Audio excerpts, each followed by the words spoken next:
আমরা এখন আলোচনা করব ক্রায়োসার্জারি নিয়ে। ক্রায়োসার্জারি হচ্ছে এক ধরনের চিকিৎসা পদ্ধতি যেখানে খুব কম তাপমাত্রা অর্থাৎ খুবই শীতল তাপমাত্রায় চিকিৎসা করা হয়।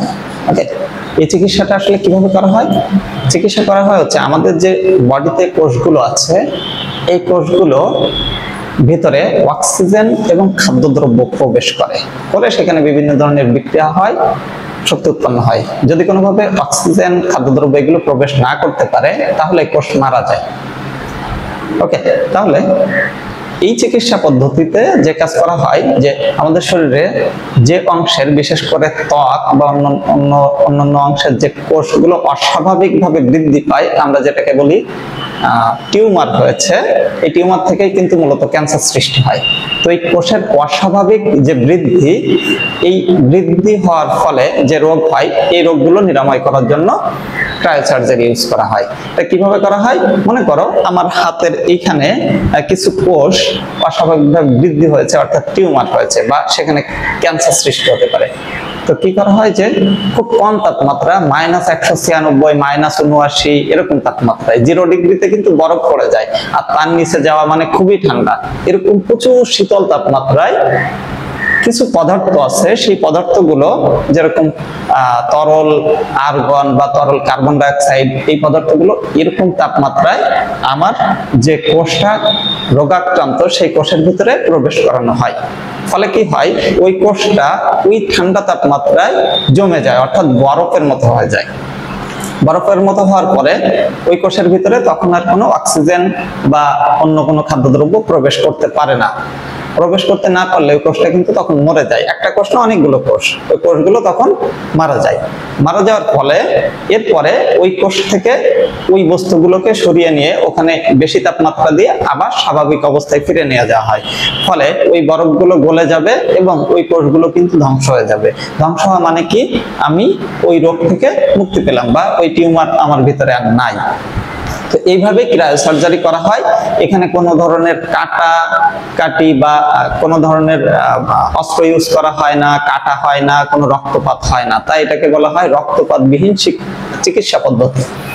ওকে, তো এখানে আমরা সংজ্ঞায় বলেছি ক্রায়োসার্জারি হলো এক প্রকার চিকিৎসা পদ্ধতি যার মাধ্যমে অত্যাধিক শীতল তাপমাত্রা প্রয়োগ করে ত্বকের অস্বাভাবিক এবং রোগাক্রান্ত কোষ ধ্বংস করা হয়। তাহলে এটা এক ধরনের চিকিৎসা পদ্ধতি যেখানে অত্যাধিক শীতল তাপমাত্রা প্রয়োগ করে আমাদের শরীরে যে অস্বাভাবিক বা রোগাক্রান্ত কোষ আছে সেগুলো ধ্বংস করা হয়। নিজের ভাষায় লেখার চেষ্টা করবো যে চিকিৎসা পদ্ধতিতে অত্যাধিক কম তাপমাত্রায় শরীরের অস্বাভাবিক কোষগুলোকে ধ্বংস করা হয় সেই চিকিৎসা পদ্ধতিতে ক্রায়োসার্জারি বলা হয়। এভাবে নিজের ভাষায় লিখবা, কারণ হুবহু মনে নাও থাকতে পারে তোমাদের।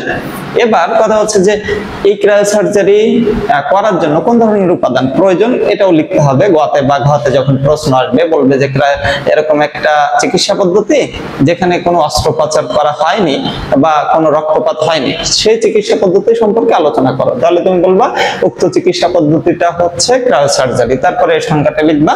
এরপরে লিখবা যে ক্রায়োসার্জারি করার জন্য আমাদের যে উপাদানগুলো প্রয়োজন হয় সেটা হচ্ছে তরল নাইট্রোজেন, এর তাপমাত্রা হচ্ছে -196 ডিগ্রি, তরল নাইট্রাস অক্সাইড -89 ডিগ্রি, তরল কার্বন ডাই অক্সাইড -79 ডিগ্রি, তরল আর্গন -196 ডিগ্রি। এছাড়াও আরো কিন্তু অনেক পদার্থ আছে, এজন্য এখানে ইত্যাদি লিখে দিবা। এর যে কোনো একটা পদার্থ দিয়েই ক্রায়োসার্জারি করা হয়। এরপরে তাহলে এই পদার্থগুলো তরল অবস্থায় যেখানে কোষের সমস্যা সেখানে পুশ করা হয়, তারপরে ওই কোষ মারা যাওয়ার পরে ওগুলো আবার সেখান থেকে সরিয়ে নেওয়া হয়, ফলে ওই কোষটা কিন্তু ধ্বংস হয়ে গেল, রোগটা থাকবে না। এরপরে এটা কোথায় প্রয়োগ করা হয়? এটা প্রয়োগ করা হয় বা ব্যবহার কোথায়? ত্বকের ছোট ছোট টিউমার। দেখবা যে আমাদের ত্বক বা চামড়ার উপরে ছোট ছোট যে টিউমার গুলো হয় সেই টিউমার ধ্বংস করার জন্য আঁচিল মানে ছোট্ট ছোট্ট আঙুলের উপরে টুপরে ওঠে, এইগুলোকে আঁচিল বলা হয়, এটা ধ্বংস করার জন্য। জন্য। তারপরে হচ্ছে যকৃত ক্যান্সার। যকৃত আমাদের যে যকৃত আছে সেই যকৃতে যে ক্যান্সার, যকৃতকে কিন্তু আমরা কলিজা বলি। এই যকৃতে কোনো ক্যান্সার হলে, ক্যান্সার হওয়া মানে সেখানে আগে অস্বাভাবিক কোষ হয়েছিল, কোষ যতগুলো হওয়ার কথা তার থেকে বেশি হয়েছিল বা অনিয়ন্ত্রিত, সেখান থেকে ক্যান্সার সৃষ্টি হয়। তো ওই কোষগুলো নষ্ট করে দেওয়া মানে ক্যান্সার নষ্ট হয়ে যাওয়া। তাহলে সেখানে ইউজ করা হয়। ফুসফুসে ক্যান্সার হলে, ত্বকের উপরে কোনো জায়গায় ক্যান্সার হলে বা পাইলস হলে এই ক্রায়োসার্জারি করে সেখানে সেই রোগ থেকে মুক্তি পাওয়া পসিবল হয়। ধন্যবাদ।